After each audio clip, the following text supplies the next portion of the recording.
client आयो jail polish गर्छु भने तर उसको नेल जस्तो तपाईँको जस्तो छोटो छ कि त ओरिजिनल नेल नै अलिकति लामो छ भने चाहिँ उसले तपाईँलाई भन्यो मेरो नेल चाहिँ एकदम नेल पोलिस गरेर पातलो भएको छ भाँचिहाल्छ मलाई चाहिँ नेचुरल नेल्स नै ग्रोथ गर्न मन छ लामो बनाउनुमा जस्तै लामो एक्सटेन्सन चाहिँ मलाई कम्फर्टेबल हुँदैन इभन नेचुरल लेन्थमा पनि मेरो आफ्नै नेल चाहिँ स्ट्रङ गर्नु छ के गर्ने भन्यो भने चाहिँ हामीले ओभरले गर्न सक्छौँ यो एक्सटेन्सन भनेको एक्सटेन्सन मानेन भने ओभरले किनभने जस्तै फर इक्जाम्पल जेलिसको 50 पऱ्यो भने तपाईँ बिजनेस पनि प्लस हुन्छ क्या त्यो जेलिस गर्नेलाई चाहिँ हामीले ओभरले गरेर झन् राम्रो ओभरलेमा एक्सटेन्सन गराउन सक्यो भने झन् राम्रो बिजनेस पोलिसी आफूलाई पनि प्लस भयो नि त अनि जेलिस गर्दाखेरि तपाईँको जस्तै 30 मिनट लाग्छ कि ओभरले गर्दाखेरि 50 मिनट लाग्छ अब 60 मिनट एक्सटेन्सन गर्दा 1.5 आवर लाग्छ पैसा पनि त्यस्तै नै हुन्छ जेलिसको 50 पऱ्यो भने ओभरलेको 80-90 पर्छ पैसा पनि हेर्नै पर्छ एक्सटेन्सन गर्नु भने 150 हामीलाई पैसा पनि आयो नि त एउटैबाट हो त्यही भएर आफूले त्यसो भए तपाईँ ओभरलेमा जानु यसले चाहिँ तपाईँको आफ्नो ओरिजिनल नेल्सलाई चाहिँ चाँडो ग्रोथ पनि हुन्छ ग्रोथ सँगसँगै भाँचिँदैन जेलिस चाहिँ लगाएको जेलिस अडियो भने 20-25 दिन अडियो भने पनि नेल लङ भयो भने चाहिँ त्यसमा चाहिँ माथि थिकनेस हुँदैन पातलो हुन्छ अनि यता टोकेले भाँचिन्छ ओभरलेमा चाहिँ यो हार्ड जेलले चाहिँ हार्ड बनाएको हुन्छ नि नेललाई हामीलाई यस्तो युजले बढिदिन्छ त्यो भएपछि चाहिँ भाँचिँदैन त्यो भएर तपाईँले ओभरलेतिर जानु भनेर भन्दा हुन्छ क्या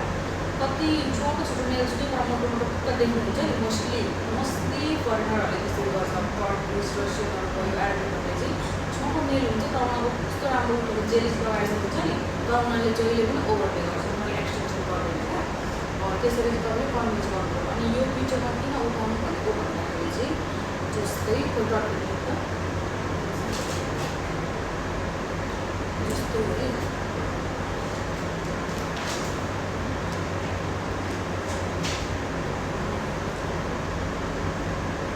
यो हाम्रो जस्तै लामो नेल्समा यो भयो लामो नेल हाल्यो भने हामीले यहाँनिर अग्लो यो भएपछि चाहिँ यता पातलो भए पनि ठुलो भए पनि ठुलो नहोस् पातलो हाल्नु पऱ्यो भने यहाँ मोटो भयो भने तपाईँले पातलो लिएर हाल्नुभयो भने पनि नेलहरू यसरी ठुक्किँदा यसरी ठुक्किँदाखेरि चाहिँ प्रेस पर्ने भनेको कहाँ त बिचमा हो त्यही भएर यहाँ स्ट्रङ हुन्छ तपाईँलाई यतिकै जेल पोलिस हाल्यो भने फ्ल्याट कस्तो देख्छ क्या आज हालेर जेल पोलिस हाल्यो भने कस्तो राम्रो देख्छ तर यो नेचुरल नेल्समा चाहिँ जति सक्दो हामीले थिकनेस चाहिँ कमै हाल्नुपर्छ यो ओभरले भनेको के रहेछ त नेचुरल नेललाई नै ग्रोथ स्ट्रङ गरेर भोलियम दिनुलाई चाहिँ ओभरले आज हालेर हो यो गर्दै जान्छ चाहिँ कहाँ कहाँ पुगेको छ भने तपाईँले त्यहाँतिर अलिअलि पुगेको छ भने नि यसरी कताले ल्याइदियो त्यसलाई यहाँनिर प्लेस गर्नु पहिला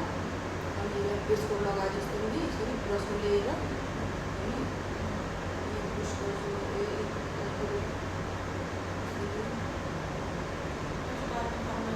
पर्दैन मिल्छ ओभरतिर पुगेको छ भने यो ब्रसले यहाँ हाल्नुभयो सुकाउने यता हाल्नु फेरि यो सुकाउने